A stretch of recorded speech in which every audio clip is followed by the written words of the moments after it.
Hello साथियों UDISE plus portal पर student की प्रोफाइल अपडेट करने के बाद हमें आधार वैलिडेशन को पूरा करना होता था।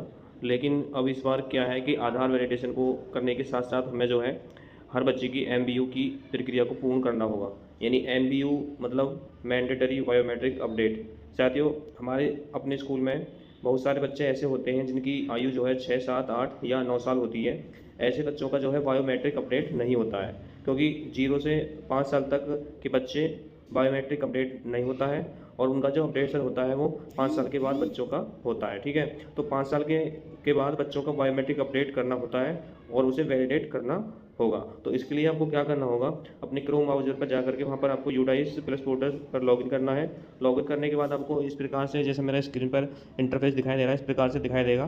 तो यहाँ पर करंट एकेडमिक ईयर सेलेक्ट करनी नहीं है, यानी जो साल चल रही है 25-26, जो हमारा सेशन है 25-26 का, इस पर सेलेक्ट करना होगा। जैसे ही हम सेलेक्ट करते हैं तो एक नया इंटरफेस इस प्रकार से खुल करके सामने आएगा। यहाँ से हमें क्लोज कर देना है। इसको क्लोज करने के बाद जो है हमें यहाँ पर अपने स्कूल की जो है वो डिटेल निकल के सामने आ जाएगी कि किस क्लास में कितने बच्चे हैं, कितने बॉयज़ हैं, कितने गर्ल्स हैं। ठीक है, तो आप हमें एमबीयू करने के लिए कहाँ क्या करना होगा, आपको लेफ्ट साइड पर बहुत सारे ऑप्शन यहाँ पर देखने को मिल रहे होंगे। इधर की साइड देखेंगे तो यहाँ पर जो बहुत सारे ऑप्शन दिखाई दे रहे हैं, तो हमें क्या करना है, नीचे की तरफ स्क्रॉल करना है। नीचे की तरफ स्क्रॉल करने के बाद आपको यहाँ पर जो है एक ऑप्शन दिखाई देगा,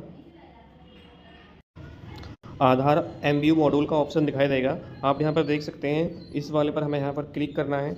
जैसे हम क्लिक करेंगे तो एक नया इंटरफेस फिर खुल करके आपके सामने स्क्रीन पर आ जाएगा। यहाँ से हमें जो है सेलेक्ट कर लेना है। जैसे हम खोलते हैं यहाँ पर तो इस प्रकार से आपके सामने इंटरफेस खुलेगा फिर। ठीक है, अब आपको क्या करना है कि जिस भी क्लास के बच्चों का तुम्हें एमबीयू करना है, बायोमेट्रिक अपडेट करनी है, उसके लिए आपको क्लास सेलेक्ट कर लेनी है और सेक्शन सेलेक्ट कर लेना है। तो यहाँ मैं क्लास सेलेक्ट कर लेता हूँ और यहाँ पर सेक्शन कर लेता हूँ। सेक्शन में सबको एक ए ही भरना है और हमें यहाँ पर गो पर चले जाना है। जैसे हम गो पर जाएंगे तो यहाँ पर सब बच्चों का जो उस क्लास के बच्चों का सबका डाटा जो निकल कर सामने आ जाएगा। निकलने के बाद आपको यहाँ पर राइट बहुत सारे ऑप्शन देखने को मिलेंगे। यहाँ पर बेसिक डिटेल आएगी, यहाँ पर student pan, class grade, parent detail and entry status और आधार वैलिडेट का। ठीक है, तो एक ऑप्शन आपको यहाँ पर दिखाई देगा एमबीयू स्टेटस, यानी एमबीयू स्टेटस। यहाँ पर सब बच्चों का जो है पेंडिंग दिखाई दे रहा होगा, लेकिन जिसका हो जाएगा वहाँ पर जो है ये लिखा आएगा रीवैलिडेट फॉर एमबीयू। जैसे ही हम रीवैलिडेट फॉर एमबीयू के पर क्लिक करेंगे तो ये हमारे सामने एक फिर नया इंटरफेस खुल करके सामने आएगा। और यहाँ पर जो है एक कंफर्म करना होगा कि please check the student details match with the mentions in the Aadhaar, यानी जो आधार में जो डिटेल है वो क्या यहाँ पर जो है चेक है बच्चे की, तो यहाँ पर हमको कन्फर्म कर देना है। तो जैसे हम कन्फर्म करेंगे, जैसे हम कंफर्म कर देंगे तो आपके सामने इस प्रकार से एक मैसेज तो होगा।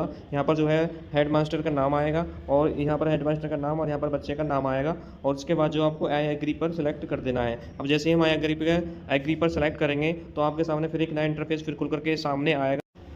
इस प्रकार से जो है एक इंटरफेस फिर खुल करके सामने आएगा। आप यहाँ देख सकते हैं, अब जो यहाँ पर जो पहले एमबीयू का स्टेटस दिखा रहा था पेंडिंग, आपने देखा होगा। ठीक है, अब यहाँ पर जो है एमबीयू नॉट रिक्वायर्ड दिखाएगा। ठीक है, तो इस प्रकार से जो है आप हर बच्चे का जो है यहाँ पर एमबीयू यानी मैंडेटरी बायोमेट्रिक अपडेट कर सकते हैं।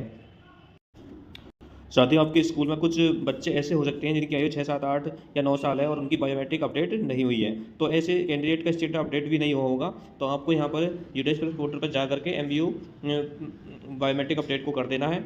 अगर आपको कोई दिक्कत आती है इसमें करने में तो आपको कमेंट बॉक्स में मुझे कमेंट्स कर देना, मैं आपकी प्रॉब्लम को सॉल्व कर दूँगा। ठीक है, तो इस वीडियो में बस इतना ही। धन्यवाद।